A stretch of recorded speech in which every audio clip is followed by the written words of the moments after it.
নীল ষষ্ঠী চৈত্র সংক্রান্তির আগের দিন পালন করা হয় নীল ষষ্ঠী।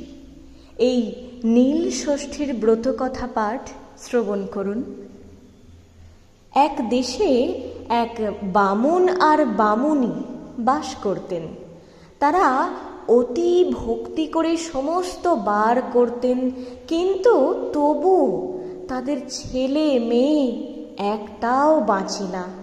তাদের মনে এই ধারণা হলো যে এইসব বার ব্রত করে কিছু লাভ নেই, আসলে সমস্তটাই মিথ্যে।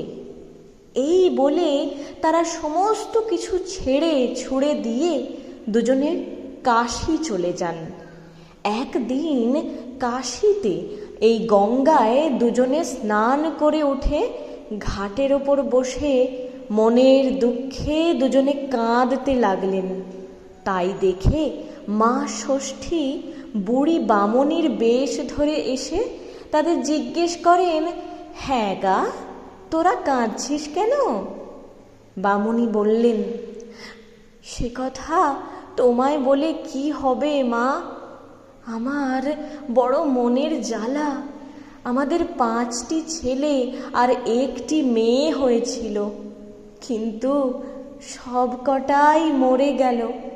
তাই ভাবছি যে সব বার ব্রত ঠাকুর দেবতা মিথ্যে। আমরা তো কোনো বার ব্রত বাদ দিইনি, তবে কেন আমাদের এমন হলো? মা ষষ্ঠী বললেন, দেখো বাছা, তোমরা সব বার ব্রত করো বলে মনে বড় অহংকার ছিল, সেই জন্য সব মরে গেছে।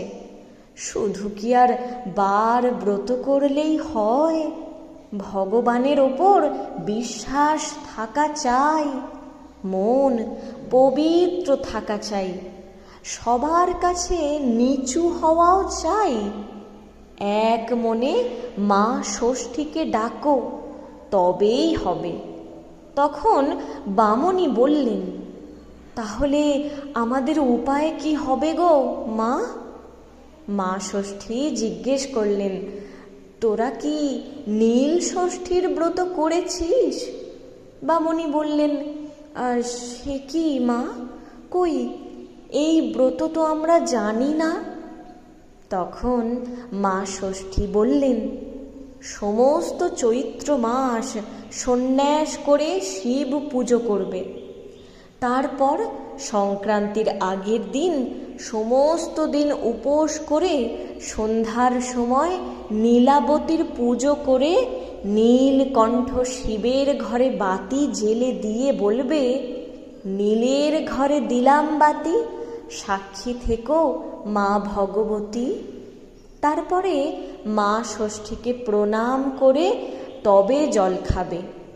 ওই দিন ষষ্ঠীর দিন বলে যারা নীল ষষ্ঠী করে তাদের ছেলে মেয়ে কখনো অল্প বয়সে মরে না।